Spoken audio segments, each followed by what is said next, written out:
Did you know that over 2 million people are currently incarcerated in the U.S. alone? Now imagine if we toss tablets into the mix, what do you think would happen? Good idea or receipt for disaster? Let's dive into this.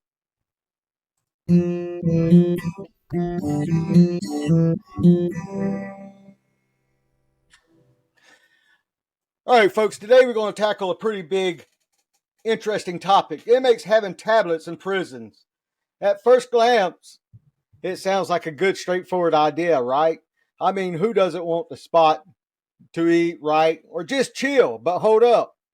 There are some potential benefits to this idea, like giving inmates a sense of normality, promoting social interactions, or even encouraging constructive activities like art and education.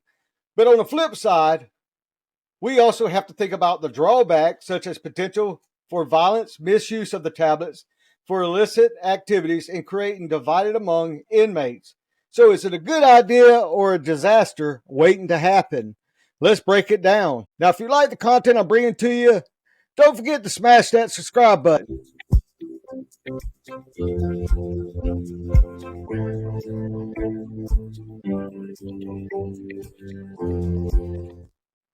Now let's dive into the nitty gritty. Prisons today are facing some serious challenges: overcrowding, violence, and normal opportunities for rehabilitation. For instance, a lot of facilities are also so packed that inmates are sharing cells, even sleeping on the floor.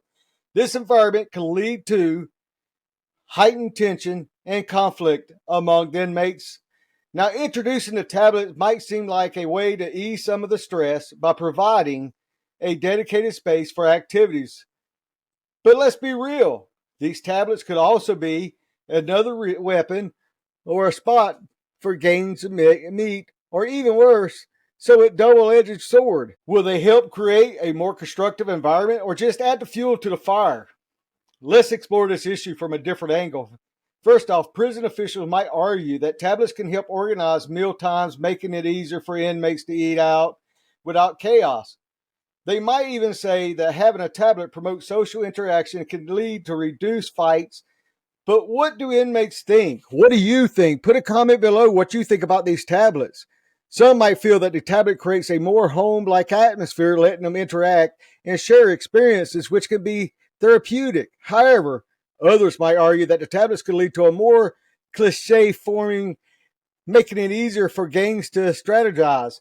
And then we have the rehabilitation expert that might advocate for tablets as a way of creating structured environment that can foster learning and creativity. But they also warn of the potential risk. It's complex web of options, and it's crucial to weigh in all of them carefully.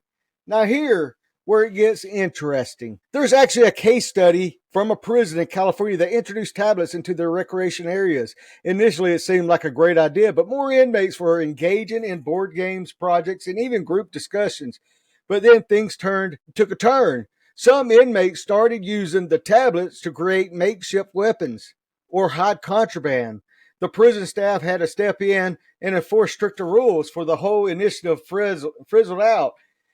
It was also a real eye opener. How about something that seemed so innocent could lead to something unexpected consequences? This pivotal moments really highlights the complexity of the prison system and how simple addiction could change to a dynamic entirely.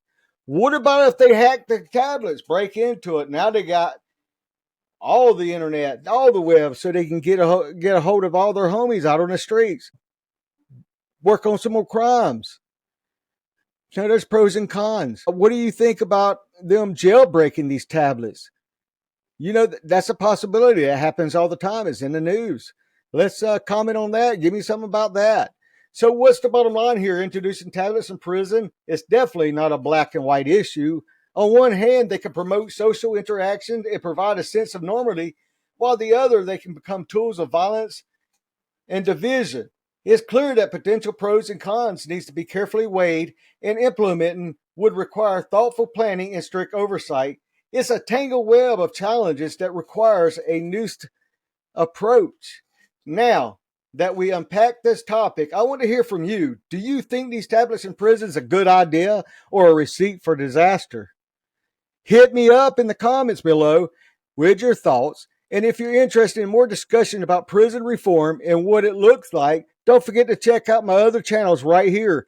Thank you for watching and catch up with you on the next one.